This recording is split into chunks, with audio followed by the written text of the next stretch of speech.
Hello everyone and welcome back to the channel. आप सबका channel पर बहुत बहुत स्वागत है। मित्रों, जैसे कि आप देख सकते हो यहाँ पर ऊपर मैंने लिखा हुआ है online articleship training a program for the benefit, a guidance program for the benefit of CA students. तो जैसा मैंने अपने कम्युनिटी पोस्ट में अनाउंस किया था, उसी कमिटमेंट को फुलफिल करते हुए हम ऑनलाइन आर्टिकलशिप ट्रेनिंग का सबसे पहला वीडियो आज अभी इसी वक्त रिकॉर्ड करना शुरू कर रहे हैं।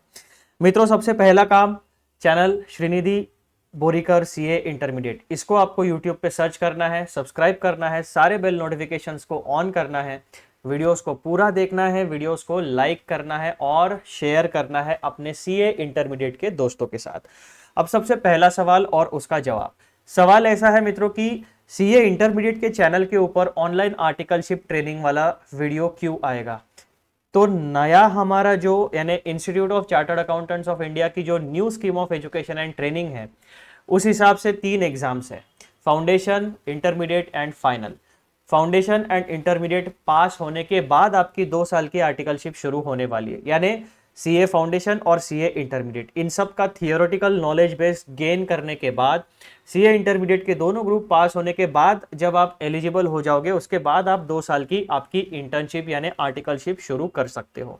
तो इसी वजह से मैंने क्या किया है, आपका जो सीए इंटरमीडिएट वाला चैनल है उसी के ऊपर मैं ये ऑनलाइन आर्टिकलशिप ट्रेनिंग वाली सीरीज अपलोड करने वाला हूं, ताकि आप सब लोगों को जब जब भी आपकी आर्टिकलशिप शुरू हो जाए तो एक बेसिक बैकग्राउंड और आर्टिकलशिप में किस तरीके का काम हमें मिलता है, किस तरीके से हमें आगे बढ़ना है, कौन से टेक्निकल पॉइंट्स हमें सीखने हैं, कौन से नॉलेज को ग्रास्प करके दिमाग में रखना है, ताकि आर्टिकलशिप के 2 साल के बाद या फिर सीए फाइनल एग्जाम क्लियर करने के बाद जब हम पहले दिन जॉब मार्केट में खुद को ऑफर करें, ताकि जॉब ढूंढने जाए, कॉर्पोरेट वर्ल्ड में जॉब ढूंढने जाए, तो हम ऑलरेडी एक एम्प्लॉयबल पर्सन रहे, यानी जॉब रेडी स्किल्स हमारे पास होने चाहिए।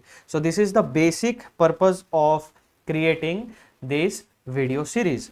तो मित्रों, हम लोग आगे बढ़ते हैं और सबसे पहले अभी हम सबसे पहला वीडियो रिकॉर्ड कर रहे हैं, तो मैं आप लोगों को लेके चलता हूं बेसिक्स ऑफ आर्टिकलशिप की तरफ। ठीक है, चैनल को सब्सक्राइब तो आपने कर लिया होगा, वीडियोस को लाइक भी आपने कर लिया होगा। अब हम अपना सबसे पहला वीडियो रिकॉर्ड करने वाले हैं ऑनलाइन आर्टिकलशिप ट्रेनिंग के बारे में। तो मित्रों, आ जाओ शुरू करते हैं, है ना। ये हमारा वीडियो 1 है, this is the final draft. अब यहां पर देखो, ये आप हो, ये हमारे प्यारे प्यारे फ्यूचर चार्टर्ड अकाउंटेंट्स है, दैट मीन्स एन आर्टिकल्ड असिस्टेंट, यानी आपकी 2 साल की इंटर्नशिप में आपका चेहरा हमेशा ऐसा हंसता हुआ रहना चाहिए।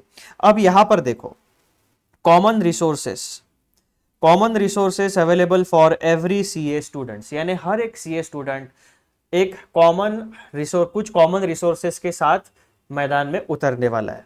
सबसे पहला रिसोर्स है आपके पास टाइम, और दूसरा रिसोर्स है आपका एनर्जी, ENERGY। तो यहां पे स्पेलिंग मिस्टेक है, मैंने यहां पर उसको करेक्ट कर लिया है। ठीक है, 2 इंपॉर्टेंट रिसोर्सेज आपके पास है, टाइम कभी खराब नहीं करने का और एनर्जी कभी वेस्ट नहीं करने का। ये बेसिक प्रिंसिपल आर्टिकलशिप के दौरान आपको ध्यान में रख लेना है, कभी भी टाइम खराब नहीं करने का, यानी अननेसेसरीली इधर उधर जाके टाइम अपना खराब नहीं करने का। अच्छी संगत में रहो, अच्छा खाना खाओ, अच्छी अच्छी किताबें पढ़ो, पॉजिटिव एटमॉस्फेयर अपने आसपास रखो। ठीक है, समय का सही इस्तेमाल।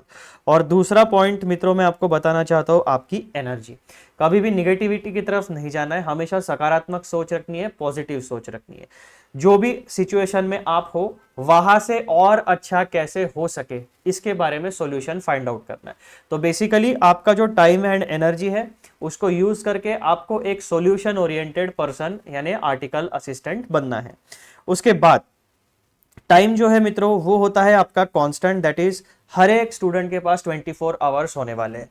जो भी स्टूडेंट सीए की एग्जाम क्लियर करते हैं उनके पास भी 24 घंटे है, और जो भी स्टूडेंट सीए की एग्जाम्स क्लियर नहीं कर पा रहे उनके पास भी 24 घंटे है। इसमें कोई लाग लपेट नहीं है, कोई दूजा भाव नहीं है, कोई इसमें डिस्क्रिमिनेशन नहीं है।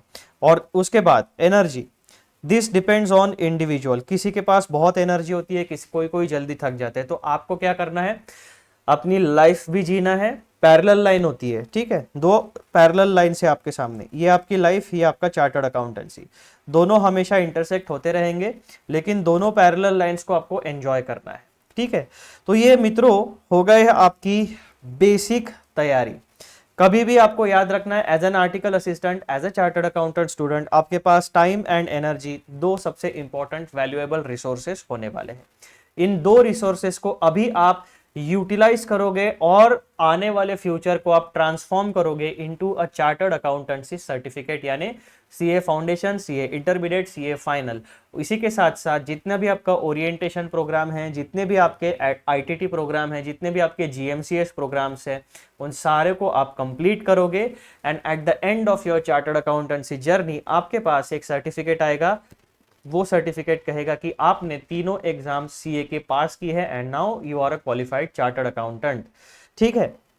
उसके बाद जानने के बाद, वो होने के बाद फिर आपके पास तीन ऑप्शंस रहेंगे। पहला, जॉब में चले जाओ, दूसरा, इंस्टीट्यूट की मेंबरशिप लो और प्रैक्टिस चालू करो यानी प्रोफेशन में आ जाओ, और तीसरा, बिजनेस, यानी जो भी आपका फैमिली बिजनेस होगा वो बिजनेस आप कंडक्ट कर सकते हो, ठीक है जी। ये हो गया हमारा बेसिक बैकग्राउंड। अब मैं आपका ध्यान लेके आना चाहता हूं सबसे पहले पॉइंट के ऊपर। तो सबसे कोर गोल्स क्या होते हैं जब भी आप आर्टिकलशिप अपनी शुरू करोगे, तो आपके कुछ कोर गोल्स होने वाले हैं। वो उस कोर गोल्स में से सबसे पहला गोल है आपका develop sound knowledge, development of sound knowledge base. जितने भी सब्जेक्ट्स हैं आपके, right from CA foundation till CA final, इन सारे थियोरेटिकल या प्रैक्टिकल सब्जेक्ट्स में आपका बेस एकदम तगड़ा होना चाहिए, ठीक है। कोई भी सब्जेक्ट को आपको छोड़ना नहीं है। हाँ, तो यहां पर पहला कोर गोल मैंने आपको क्लियरली बता दिया है। अब उस ये जो आपका 2 साल का आर्टिकलशिप का प्रोग्राम रहने वाला है, इसमें सबसे ज्यादा एक्सपोजर, सबसे ज्यादा काम आपको मिलेगा अकाउंटिंग में, ऑडिटिंग में, टैक्सेशन में यानी इनकम टैक्स और जीएसटी में, और चौथा कंपनीज एक्ट 2013। हमेशा आर्टिकलशिप के, मैंने जब आर्टिकलशिप की थी 2012 से 15 में, 3 साल की हमारी आर्टिकलशिप थी, इंटरमीडिएट यानी आईपीसीसी कहते थे तब, तो वहां पे हमें 3 साल की आर्टिकलशिप थी। इन 3 साल की आर्टिकलशिप में मैं मीडियम फॉर्म में काम करता था, यानी मीडियम साइज फॉर्म में मैं as an article assistant registered था। तो वहां पे मुझे इन 4 सेगमेंट्स में सबसे ज्यादा काम मिला, ठीक है। और ज्यादा एक्सपेक्ट भी आप नहीं कर सकते, बहुत हाई लेवल के काम आर्टिकल असिस्टेंट के साथ, आर्टिकल असिस्टेंट से नहीं करा लेते। जैसे पहले ईयर में तो हमें पूरी तरीके से सबऑर्डिनेट रहना पड़ा, यानी जो सीनियर थे वो जितना काम बताएंगे उतना करो।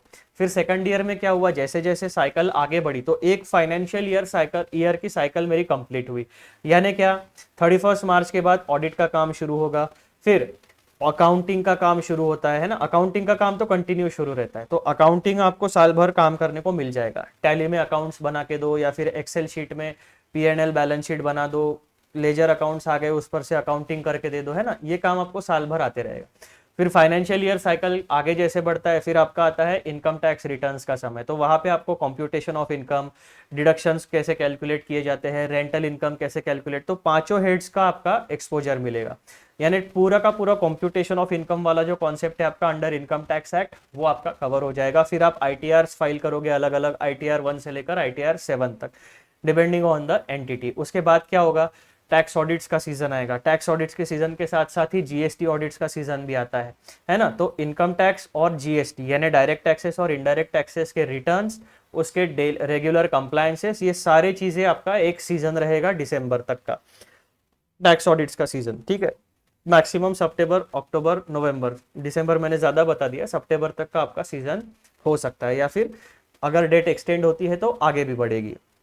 उसके बाद क्या होगा, आपका जो डेली रूटीन है उसमें आपका एडवांस टैक्स का पेमेंट आएगा, आपके टीडीएस के पेमेंट्स रहेंगे, है ना। बहुत सारे इनकम टैक्स एक्ट के अंडर, जीएसटी रेजिम के अंडर और कंपनीज एक्ट 2013 के अंडर, इन तीनों मेजर एक्ट्स में बहुत सारे कंप्लायंसेस होते हैं, ईयरली कंप्लायंसेस जो मैंडेटरी होते हैं, कुछ मैंडेटरी होते हैं, कुछ वॉलेंटरी होते हैं। तो डिपेंडिंग ऑन योर एंटिटी आपको उसका काम मिलेगा। तो जैसे जैसे फाइनेंशियल ईयर की एक एक साइकिल आप आगे बढ़ोगे, पहले साल आप सिर्फ सीखोगे, आपको इंडिपेंडेंटली काम करने को शायद मिले शायद ना मिले, ठीक है। फिर सेकंड ईयर में क्या हो जाएगा, आप थोड़े सीनियर हो जाओगे, आपको ये पता चलेगा कि क्लाइंट के साथ कैसे बात करनी है, डेटा कैसे रिसीव करना है, डेटा हमारे ऑफिस के कंप्यूटर्स में या ऑफिस के सर्वर्स में किस तरीके से स्टोर करना है, उस डेटा को किस तरीके से एक्सेस करना है, अकाउंटिंग डेटा को किस तरीके से रिफाइन करके फाइनेंशियल स्टेटमेंट्स में कन्वर्ट करना है, फिर उसका ऑडिट कंडक्ट करा के ऑडिट रिपोर्ट्स को तैयार करना है, एंड फाइनली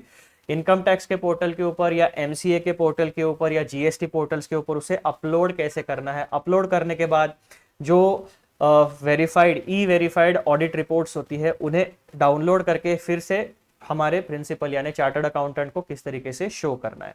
तो ये पूरा साइकिल आपको वहां पे सेकंड ईयर में आप with support of your seniors and principal कर पाओगे। अब हमारे पास एक एडिशनल तीसरा साल था जहां पे हम आर्टिकलशिप में सुपर सीनियर कहे जाते थे। कि तब तक क्या होता था, तीसरे साल में आते आते हमारे ऊपर के जो सीनियर्स थे वो अपनी आर्टिकलशिप खत्म करके फॉर्म से बाहर निकल जाते थे, ठीक है। तो ऐसे केस में क्या होता था, एक एक साल में बैच आगे बढ़ती थी आर्टिकल्स की और हम धीरे धीरे सबसे ज्यादा सीनियर हो जाते थे इंटर्नशिप में। तो थर्ड ईयर में हमें सारा काम, यानी पर्सनली मैं अपनी बात बता रहा हूँ, थर्ड ईयर में सारा काम हमें इंडिपेंडेंटली करने को मिला because I was working in a medium sized form. Medium size form और छोटी फॉर्म्स का यही सबसे बड़ा प्लस पॉइंट होता है कि आपको काम शुरुआत से लेकर अंत तक पूरी प्रोसेस पता चलती है। जब आप बिग फोर में इंटर्नशिप के लिए जाते हो तब क्या होता है, बिग फोर में इंटर्नशिप के लिए जाते हो तो सबसे बड़ा प्लस पॉइंट होता है आपका कि आपको कॉर्पोरेट कल्चर का एक एक्सपोजर मिल जाता है, बहुत बड़ा ब्रांड का ठप्पा आपके आर्टिकलशिप में लग जाता है, वो सबसे ज्यादा काम में आता है कॉर्पोरेट जॉब्स में। लेकिन वहां पर होता क्या है कि अगर आप बिग फोर में जाते हो तो आपको एक पर्टिकुलर डिपार्टमेंट में डाल दिया जाएगा, उस पर्टिकुलर डिपार्टमेंट में जो स्पेसिफिक काम रहेगा उतना ही काम आप करोगे। टैक्सेशन में डाल दिया तो इनकम टैक्स में अगर आपका आर्टिकलशिप आप रजिस्टर्ड करते हो तो इनकम टैक्स के ही लिमिटेड काम जितने हैं वो आपको मिलेंगे।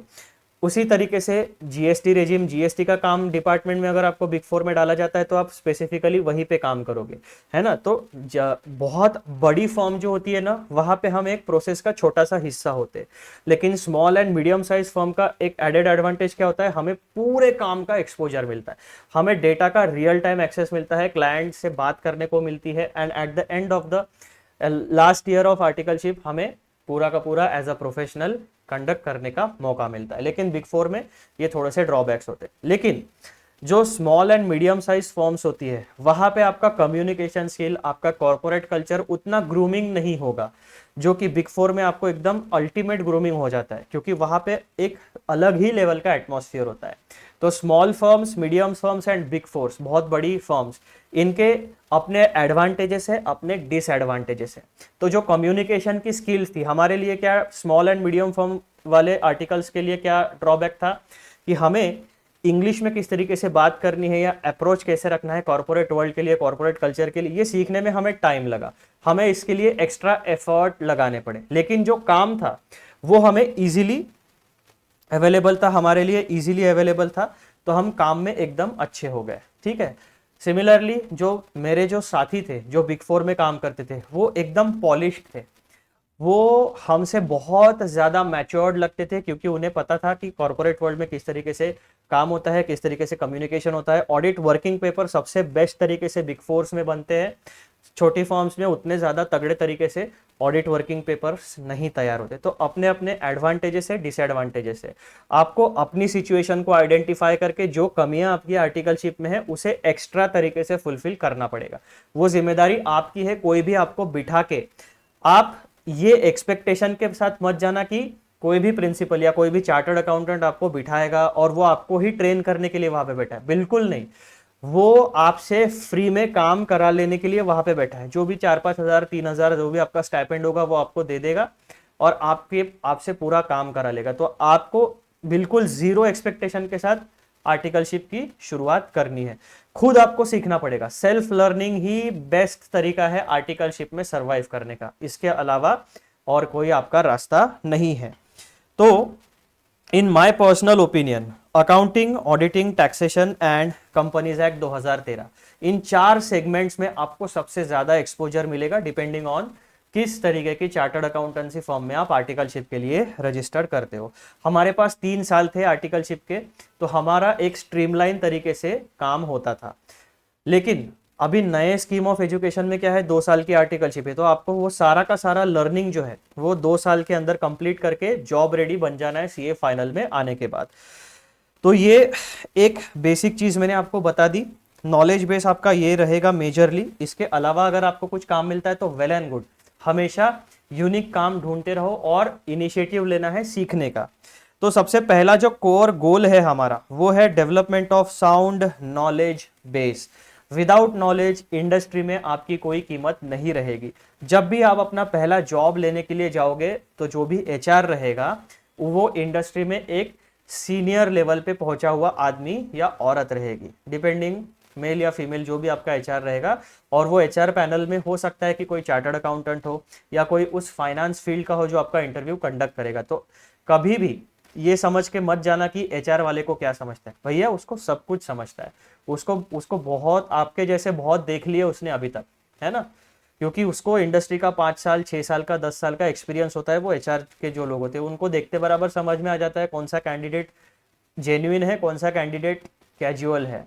ठीक है, तो बिल्कुल एचआर की इज्जत के साथ रहने का, एचआर वालों के साथ कोई ज्यादा अपनी होशियारी नहीं बताने का, जितना क्वेश्चन पूछा उतना आंसर देने का, पोलाइटली रहने का। ठीक है, और जेन्युइन आंसर्स देना, कभी भी फेक फाक नहीं करने का। और जो भी आप अपना रेज्यूमे बनाओगे आर्टिकलशिप का, जो काम आपने किया है एक्चुअल में किया है उसी को लिखना। अननेसेसरीली अपना वो पफर फिश जैसा अपने खुद को बहुत बड़ा दिखाने की कोशिश बिल्कुल मत करना, क्योंकि अगर एक भी क्वेश्चन पूछ लिया, जब भी इंटरव्यू आपका होता है ना, तो आपका रेज्यूमे वो एचआर के सामने होता है और उसी के हिसाब से जितना आपके रेज्यूमे में लिखा है उसी के इर्द गिर्द वो लोग क्वेश्चन पूछेंगे। और फिर बाद में आपका डेप्थ ऑफ नॉलेज चेक करने के लिए हो सकता है कि कोई अलग एक्स्ट्रा क्वेश्चन पूछेंगे, लेकिन जितना आपने अपने रेज्यूमे में लिखा हुआ एक्सपीरियंस उसके ऊपर डेफिनेटली आप समझ के चलो क्वेश्चन आने वाला है आपके पर्सनल इंटरव्यू में। तो कभी भी जब तैयारी करोगे जेन्युइन रहना, बिल्कुल ट्रूथफुल रहना। और कुछ आंसर्स देने पड़ते हैं, कुछ आंसर्स आप कह सकते हो कि sir this is very personal matter. जैसे कि लोग पूछते हैं कि 5 साल का आपका प्लानिंग क्या है, तो उनको बताना कि सर मेरे करियर का प्लानिंग तो है, अच्छा मैंने किया हुआ है, लेकिन मैं यहाँ पर शेयर नहीं करना चाहता, दैट्स माई पर्सनल मैटर। आप इस तरीके से उनको बता सकते हो, है ना। ये सवाल जनरली क्यों पूछते हैं कि आपका सीरियसनेस देखते हो। जो एचआर होता है ना, उसके पास क्या गोल होता है कि जब वो कोई कैंडिडेट को हायर करते हैं अपनी कंपनी के लिए, तो वो देखते हैं कम से कम 3 से 5 साल तक ये एसेट हमारे ऑर्गेनाइजेशन में काम करना चाहिए, तब जाके उसकी जो कॉस्ट होती है, हायरिंग कॉस्ट, वो जस्टिफाई होती है ना। तो ऐसा एचआर लोग क्या करते हैं, आपका नॉलेज बेस भी चेक करते हैं और आप कितने साल तक कंपनी के साथ काम करोगे। क्योंकि क्या होता है, अच्छा पैकेज मिल गया तो क्या होता है, 1.5-2 साल काम करते हैं, स्विच मार के दूसरे कंपनी में चले जाते हैं लोग। तो एचआर वालों को क्या होता है, बार बार हायरिंग का साइकिल एक्टिवेट करना पड़ता है। तो इसीलिए 3 से 5 साल तक का जो आपका ऐसा कैंडिडेट हमेशा एचआर वाले ढूंढते हैं जो 3 से 5 साल तक कंपनी के साथ काम करे। उसके बाद डिपेंड करता है हर व्यक्ति को, एचआर वालों को भी पता है कि भाई जॉब में ग्रोथ तभी है जब आप स्विच करोगे, है ना। तो ये बेसिक चीजें, वो बहुत सारी बातें आपको ध्यान में आने वाली है। Back to the discussion on articleship. सबसे पहला कोर गोल हमारा क्या है, development of sound knowledge base. तो ये 4 सेगमेंट में आपका नॉलेज बेस एकदम तगड़ा बना के रखो। ये 4 सेगमेंट्स हमेशा सारे ऑर्गेनाइजेशंस को एप्लीकेबल रहने वाला है। अब देखो नॉलेज बेस में हमारे क्या क्या इंक्लूड होता है, फाउंडेशन, इंटरमीडिएट, फाइनल। जितना भी स्टडी मटेरियल है वो आपका एकदम कॉन्सेप्चुअल क्लैरिटी होनी चाहिए। ये हो गया आपका थियरी बेस, है ना। जितने भी आपके आईसीएआई के स्टडी मटेरियल है, फाउंडेशन, इंटरमीडिएट, फाइनल में, ये हो गया आपका थियरी बेस। तो थियरी बेस आपका एकदम तगड़ा होना चाहिए। उसके बाद में क्या क्या होता है, और statutes, acts, laws, rules, regulations, actual compliances. यानी statutes, acts, laws, rules, regulations and actual compliances. इसका मतलब क्या हुआ कि income tax act, GST act, companies act, इसके अलावा भी बहुत सारे एक्ट होते हैं, जैसे कि वेल्थ टैक्स एक्ट हो गया, स्टैम्प ड्यूटी हो गया, प्रोफेशन टैक्स हो गया, ग्रेचुटी एक्ट हो गया, पीएफ एक्ट हो गया। बहुत सारे अलग अलग स्टैट्यूट्स रहते हैं, उसमें बहुत सारे अलग अलग कंप्लायंसेस होते हैं। तो जहां पर आपको जरूरत पड़ेगी उस पर्टिकुलर एक्ट को रेफर करके आपको सोल्यूशन प्रोवाइड करना है। एलएलपी एक्ट हो गया, पार्टनरशिप एक्ट हो गया, है ना, ट्रस्ट हो गया, सोसाइटी हो गया, बहुत सारे अलग अलग एक्ट्स रहते हैं जहाँ की स्टैट्यूटरी प्रोविजंस आपके एंटिटी को अप्लाई हो सकती है। तो उस हिसाब से आपको तैयारी करनी पड़ेगी। उसके बाद में जैसा हमारा इनकम टैक्स एक्ट है, तो इनकम टैक्स एक्ट में जो प्रोविजंस है, इनकम टैक्स एक्ट है और उससे रिलेटेड इनकम टैक्स के रूल्स है। तो एक्ट और रूल्स, हमेशा एक्ट में प्रोविजन दी जाएगी, यानी सिद्धांत यानी प्रिंसिपल दिया जाएगा, और जो रूल्स होते हैं वहां पे आपको फॉर्म्स कौन से फिलअप करने हैं, कौन से कंप्लायंसेस फिलअप करने हैं, कैलकुलेशन कैसे करना है, वो सारा पोर्शन आपको रूल्स में दिया जाएगा। तो एक्ट और रूल्स, ऐसे दोनों एस्पेक्ट्स आपको साथ साथ लेके चलना है। अब जो एक्चुअल कंप्लायंसेस होते हैं उसमें आपको क्या क्या सीखना है, रिटर्न्स, फॉर्म्स, चालान्स, नोटिसेस। अब ये जो आईटीआरस होते हैं, वैसे जैसे इनकम टैक्स में रिटर्न्स है वैसे ही जीएसटी रिजिम में भी रिटर्न्स है, तो उनके बारे में आपको जानकारी होनी चाहिए। अलग अलग प्रकार के फॉर्म्स होते हैं, जैसे कि pan registration form, GST registration number का फॉर्म, है ना, ऐसे अलग अलग फॉर्म्स होते हैं। तो कौन सा फॉर्म किस एप्लीकेशन के लिए यूज करना है वो आपको क्लैरिटी के साथ पता होना चाहिए। उसके बाद में इनकम टैक्स में बहुत सारे चालान्स होते हैं, एडवांस टैक्स का पेमेंट करना है, सेल्फ असेसमेंट टैक्स का पेमेंट करना है, किस पर अलग अलग टैक्सेस का पेमेंट करना है, उसके लिए अलग अलग चालान्स होते हैं, जो कि हम आने वाले वीडियो में पढ़ने वाले हैं। उसके बाद में क्या होता है, जब आप कंप्लायंस करते हो तो कंप्लायंस में अगर कोई गड़बड़ी होगी तो नोटिस आता है, तो उन नोटिस को किस तरीके से हैंडल करना है, क्या रिप्लाई देना है, वो सारी चीजें आपके एक्चुअल कंप्लायंसेस में आ जाती है। अब यहाँ पे आपका एक्चुअल कंप्लायंसेस में आता है income tax, GST, companies act, PF act, gratuity act, profession tax act, stamp duty act, local taxes, customs, excise duty, service tax etcetera. ऐसे बहुत सारे अलग अलग कमर्शियल लॉज है जो हमारे बिजनेस ऑपरेशंस यानी एंटिटी को अप्लाई करते हैं। तो कौन से एक्ट अप्लाई करते हैं, कौन सा प्रोविजन ट्रिगर होता है, कौन सा प्रोविजन अप्लाई होता है, क्या कंप्लायंस करना है, वो सारी चीजें एक चार्टर्ड अकाउंटेंट को या फिर एक प्रोफेशनल को पता होनी चाहिए जो अकाउंट्स या टैक्सेशन या ऑडिटिंग में काम करता है। उसी के साथ साथ basically compliance means basically compliances under various laws, rules and regulations applicable to the entity। यानी आपकी जो एंटिटी है, अगर एलएलपी है तो एलएलपी एक्ट अप्लाई होगा, कौन से किस तरीके के ट्रांजैक्शन कंडक्ट करती है उस हिसाब से income tax, GST, profession tax, PF act, factory laws, जो भी अप्लाई करेगा वो आपको उस हिसाब से कंप्लायंसेस करके पूरा फाइनेंशियल हिस्ट्री उसका रिकॉर्ड क्लीन रखना है। ठीक है जी, तो ये थियरी बेस पे हमने इतना समझ लिया। फिर नेक्स्ट पॉइंट देखो,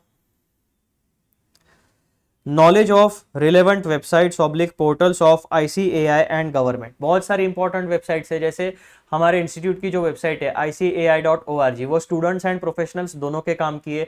वहाँ पे आपको स्टडी मटेरियल भी मिल जाएगा, वहाँ पे आपको प्रैक्टिस ओरिएंटेड यानी रियल लाइफ प्रोफेशनल लाइफ के लिए जो भी काम में आने वाला है वो भी स्टडी मटेरियल, जैसे कि guidance note, technical guides, background study material, अलग अलग पब्लिश्ड पेपर्स या latest updates relating to chartered accountancy profession and related subjects, ये सारी चीजें आपको इंस्टीट्यूट की वेबसाइट पे मिलेगी। सिमिलरली मिनिस्ट्री ऑफ जो आपकी फाइनेंस मिनिस्ट्री है उससे रिलेटेड वेबसाइट्स, इनकम टैक्स से रिलेटेड वेबसाइट्स, जीएसटी से भी related websites, basically direct taxes, indirect taxes and corporate laws, इससे रिलेटेड वेबसाइट्स आपको पता होनी चाहिए। उन वेबसाइट्स के ऊपर कंप्लायंसेस किस तरीके से किया जाता है ये भी आपको पता होना चाहिए। Then you must know about resources required, where to find them, how to use them effectively and efficiently. ये सबसे मेन स्किल होती है एक चार्टर्ड अकाउंटेंट की। आपको अपने यूजफुल रिसोर्सेस आपके प्रोफेशन में, आपके कंसल्टेंसी सर्विस जो आप प्रोवाइड करोगे, जो ऑडिट, अकाउंटिंग, टैक्सेशन का सर्विस आप देने वाले हो, उस सर्विस पे प्रोवाइड करने के लिए रिसोर्सेज क्या लगेंगे, financial resources, knowledge resources, human resources, time, energy, जितने भी अलग अलग रिसोर्सेज है, आपकी रिक्वायरमेंट क्या है ये आपको अच्छे से पता चलनी चाहिए। Then where to find this resources, resources कहाँ से जमा करने हैं, and how to use them, क्या रिसोर्सेस लगने वाले हैं, वो रिसोर्सेस कहाँ पे मिलेंगे और हाउ टू यूटिलाइज देम। ये स्किल आपको इन 2 सालों में कल्टीवेट करनी पड़ेगी। ठीक है, तो ये आपका जो पहला वाला जो कोर गोल है वो तो आपको क्लैरिटी के साथ समझ गया। Development of sound knowledge base, 2 साल में इन 4 सेगमेंट्स में आपको बहुत सारा एक्सपोजर मिल सकता है। अब हम दूसरे गोल की तरफ आते हैं। दूसरा गोल है मित्रों आपका development of skills, knowledge base develop करना है, दूसरा है स्किल को डेवलप करना। ठीक है, अब स्किल यानी क्या, प्रोवाइडिंग सॉल्यूशंस या सर्विसेज टू क्लाइंट्स। कोई भी व्यक्ति, किसी को प्रॉब्लम होता है तभी किसी प्रोफेशनल के पास जाता है सॉल्यूशन सीख करने। अगर आप सॉल्यूशन नहीं दे पा रहे हो तो वो पैसा आपको नहीं देगा। सिंपल सिंपल बात है, अगर आप सॉल्यूशन प्रोवाइड कर सकते हो तो आप अपने प्रैक्टिस में, अपने प्रोफेशन में, अपने बिजनेस में ग्रो करोगे। डिमांड फुलफिल करोगे तो सप्लाई डिमांड को फुलफिल करने के लिए प्रॉपर सप्लाई दोगे तो आपका ग्रोथ होने वाला है। तो डिमांड एंड सप्लाई का गेम यहाँ पे भी अप्लाई होता है। अब डेवलपमेंट ऑफ स्किल, यानी जो थियरी नॉलेज आपने जमा किया है उसको रियल लाइफ में अप्लाई कैसे करना है वो सीखना है। Then filing of returns under GST, income tax, central excise, service tax, TDS and TCS compliances and professional tax compliances. अब ये एग्जॉस्टिव लिस्ट नहीं है, ये एग्जाम्पल्स है। ऐसे बहुत सारे एक्ट्स है, स्टैट्यूट्स है जिसमें कंप्लायंसेस होते हैं, तो आपको एक्चुअल में रिटर्न कैसे फिलअप करना है, क्या डेटा लगता है और किस तरीके से साइट पे जाके अपलोड करके ई वेरीफाई करना है, ये एंड टू एंड प्रोसेस आपको आनी चाहिए। तो ये हो गई आपकी प्रैक्टिकल स्किल। ठीक है, उसके बाद में अलग अलग प्रकार के चालान्स है, अलग अलग प्रकार के फॉर्म्स है, उनको किस तरीके से फिलअप करना है, कौन से ऑफिस में सबमिट करना है या ऑनलाइन कंप्लायंस कैसे करना है, ये आपको पता होना चाहिए। फिजिकल प्लस डिजिटल दोनों कंप्लायंसेस के बारे में आपको पता होना चाहिए। देन ऑडिट रिपोर्ट्स, कितने तरह की ऑडिट रिपोर्ट्स होती है, audit report under income tax, audit report under companies act, और कहाँ पे ऑडिट रिपोर्ट तैयार होती है, किस तरीके के ऑडिट्स होते हैं, वो सारी चीजें आपको पता होनी चाहिए। Assessments, notices, scrutiny, case laws, ये जनरल हर एक स्टैट्यूट में होता है। Then tax planning, compliances etcetera, PAN, TAN, GSTN, Aadhaar etcetera, इनके बारे में बेसिक जानकारी आपको होनी चाहिए। कोई व्यक्ति का पैन कार्ड निकालना है, किसी का जीएसटी रजिस्ट्रेशन कराना है, किसी का tan, TA and tax deduction account number register कराना है, तो ये सारे कंप्लायंसेस बेसिक चीजें आपको पता होनी चाहिए। ठीक है, फिर बाद में अकाउंटिंग का नॉलेज आपको मस्ट है। Preparation and presentation of financial statements, तो अकाउंटिंग तो मस्ट है, एक चार्टर्ड अकाउंटेंट को अकाउंटिंग हमेशा आनी ही चाहिए। उसके बाद में जो सॉफ्टवेयर्स है, तो अलग अलग सॉफ्टवेयर्स आपको पता होने चाहिए। सबसे ज्यादा यूज होने वाला है MS Excel, MS Word and to some extent PPT. उसके बाद में मेजरली मार्केट में टैली जो है वो अकाउंटिंग के लिए यूज किया जाता है। टैली या फिर कोई दूसरा अकाउंटिंग सॉफ्टवेयर होगा तो वो किस तरीके से ऑपरेट होता है, कैसे लेजर क्रिएट होता है, डेटा कैसे व्यू करना है, डाउनलोड कैसे करना है, ये सारी चीजें आपको सीखनी पड़ेगी regarding softwares. Compliance softwares for income tax, GST, customs, excise, service tax and companies act etcetera. जैसे कि बड़ी ऑर्गेनाइजेशंस में होता है एसएपी, ये एक ईआरपी सॉफ्टवेयर है। सिमिलरली टैली भी है, वो ईआरपी सॉफ्टवेयर में अभी धीरे धीरे ट्रांसफॉर्म हो ही गया है। तो सॉफ्टवेयर का जो स्किल है आपको, ये इतने सारे स्किल्स आपके पास हो जाने चाहिए 2 साल के अंदर। देन तीसरा कोर गोल है आपका कम्युनिकेशन स्किल। बात करने का तरीका सबसे इंपॉर्टेंट है।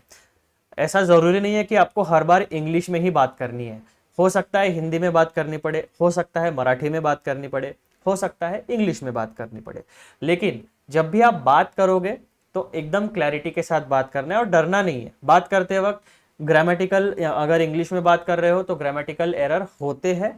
आप आर्टिकलशिप में हो तो आप एकदम फ्लुएंट इंग्लिश आपसे एक्सपेक्टेड भी नहीं है। अगर कोई सामने वाला आपका हंसता है, मजाक उड़ाता है तो कोई बात नहीं, आप सीख रहे हो, है ना। अपना कॉन्फिडेंस बिल्कुल कम नहीं करने का। जो आपका काम है उस काम के ऊपर उंगली नहीं उठानी चाहिए।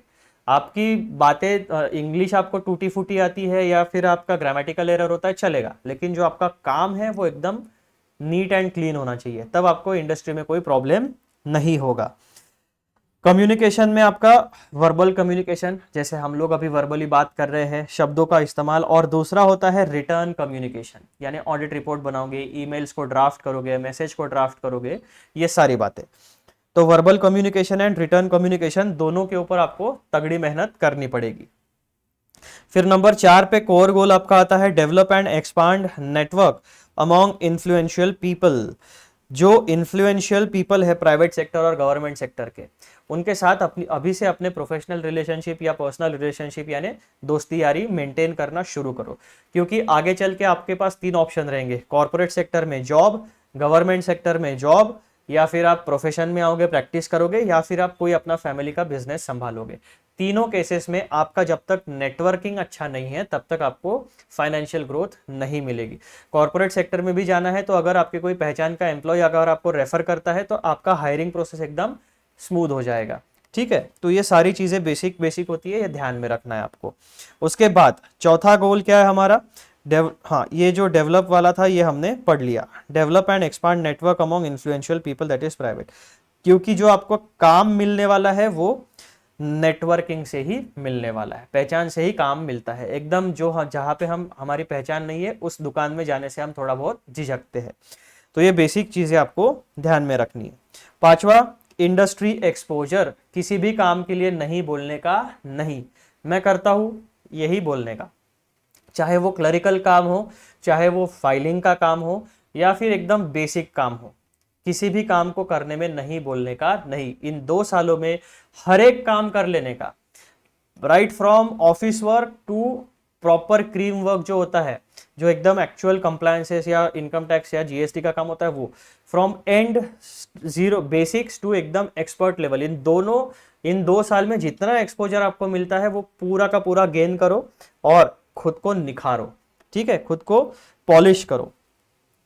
Make sure you get maximum possible exposure to variety of work available in your office.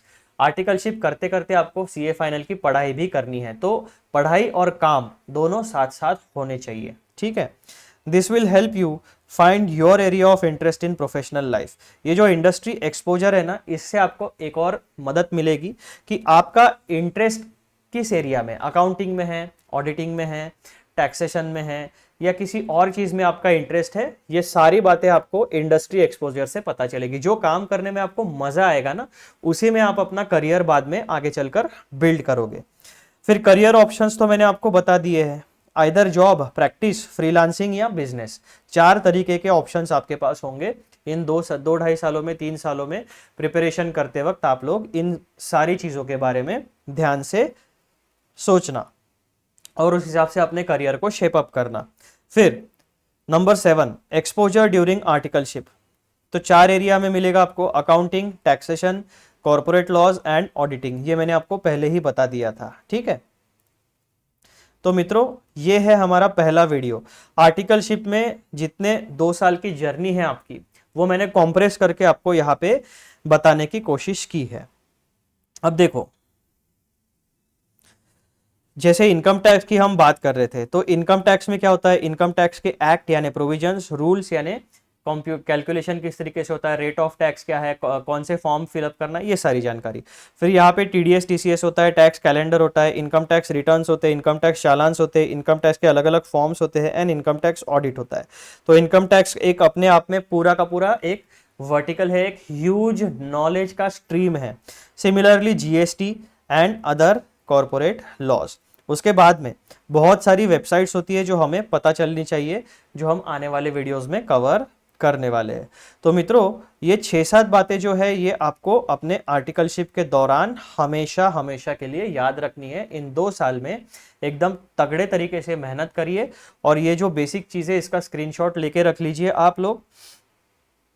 ये बातें आपको ध्यान में आने वाली है और आर्टिकलशिप के दौरान आपके साथ क्या क्या होने वाला है वो मैंने आपको बताने की कोशिश की है। ठीक है, चलो ये वीडियो यहाँ पर हम लोग रोकते हैं। आने वाले वीडियो में एक नया टॉपिक लेंगे जो आपके आर्टिकलशिप में काम में आने वाला है। जाने से पहले एक छोटी सी रिक्वेस्ट, चैनल को सब्सक्राइब जरूर करिए, वीडियोस को देखिए, लाइक करिए और शेयर जरूर करिए। चलो, आई होप कि ये जो बेसिक इंफॉर्मेशन हम लोगों ने पढ़ी है, डिस्कस की है, इससे आपको बहुत फायदा आगे चल के होने वाला है। ठीक है, चलो, क्योंकि ये जो लाइन ऑफ डिस्कशन हमने यहाँ पर किया है, इसी के ऊपर आपको अपना इनिशियल रेज्यूमे बिल्डअप करना है। ठीक है, सीवी आपका जो है इसी के ऊपर बिल्डअप होने वाला है, जो आपका आर्टिकलशिप का एक्सपोजर रहने वाला है। अभी से आप एक काम करना, आपकी जितनी भी मार्कशीट है, फाउंडेशन, इंटरमीडिएट, फाइनल, सब सारी मार्कशीट संभाल के रखना, फेल वाली भी, पास वाली भी। ठीक है, जितने भी सर्टिफिकेट्स है वो ओरिएंटेशन, जीएमसीएस, आईटीटी, ये सारे के सारे सर्टिफिकेट्स में वजन होता है। ये वजन आपको जॉब दिलाने में आसानी दिलाएगा। ठीक है, तो ये सारे सर्टिफिकेट इंपॉर्टेंट होते हैं, ये भी करना है। और साथ साथ चार्टर्ड अकाउंटेंसी के साथ साथ आपको एक स्ट्रॉन्ग ग्रेजुएशन का बैकग्राउंड भी क्रिएट करना है, आइदर बीकॉम में या फिर आप जिस सिटी में हो, जो अच्छी यूनिवर्सिटी में आपको एडमिशन मिल सकती है वहाँ पे लो और वहाँ से एक प्रॉपर ग्रेजुएशन का प्लान आप तैयार करो, either BCom, either BBA, either BCom, BBA और एलएलबी, इसमें आप अपना ग्रेजुएशन प्लान कर सकते हो, लेकिन आपकी यूनिवर्सिटी का रेटिंग अच्छा होना चाहिए। ऐसे ही आलतू फालतू यूनिवर्सिटी में से ग्रेजुएशन मत करना, सही तरीके से भी ग्रेजुएशन करना आप, ठीक है। चलो अगले वीडियो में मिलते हैं, बाय बाय।